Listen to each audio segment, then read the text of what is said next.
श्री भुवनेश्वरः नमः। नमस्कार मित्रों, पिनाकी ज्योतिष में आप सभी लोगों का फिर से स्वागत है।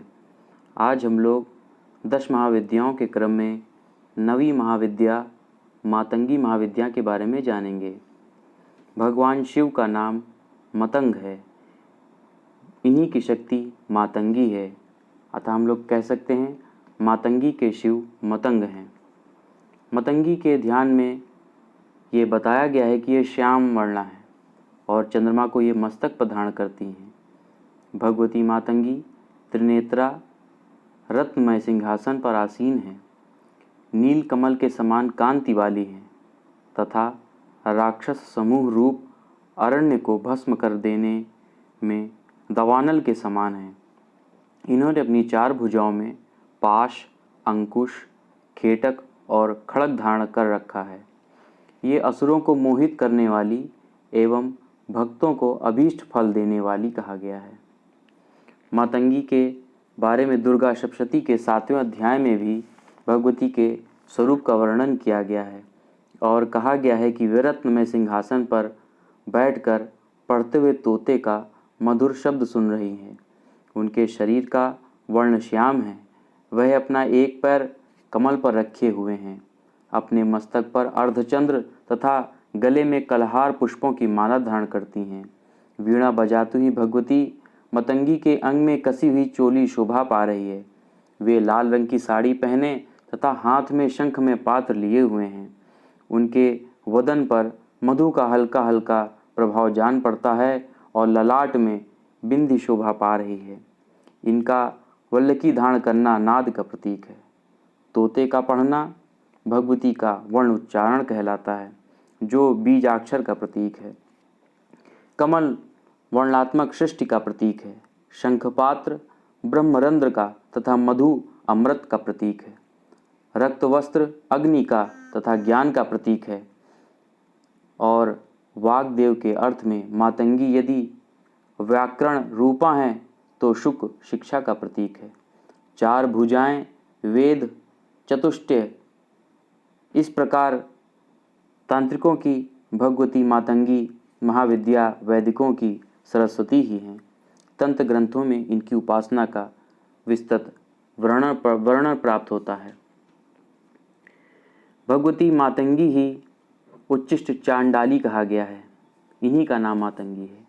पुरातन काल में मतंग नामक मुनि ने नाना वृक्षों से परिपूर्ण कदम्ब वन में सभी जीवों को वश में करने के लिए भगवती त्रिपुरा की प्रसन्नता हेतु कठोर तपस्या की थी।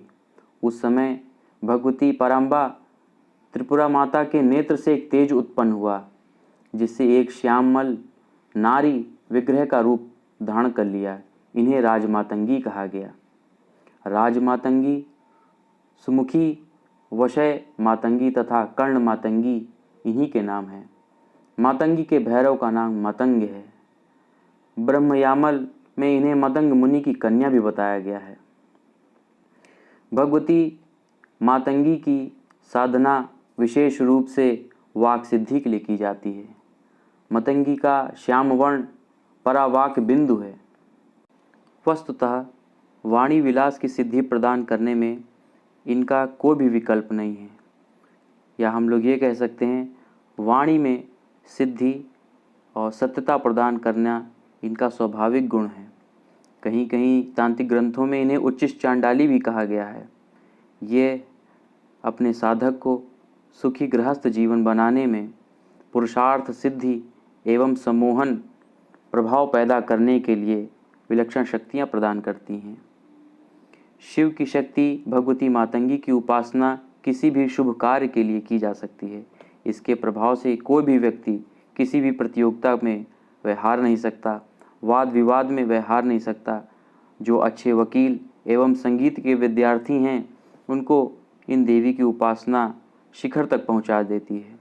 वेद वेदांग में, ज्ञान विज्ञान में, औषधि विज्ञान में तथा कथा वाचन में की जो अपूर्व जो क्षमता मातंगी की कृपा का जो विशेष फल प्राप्त होता है, वह अन्य कहीं नहीं प्राप्त होता है।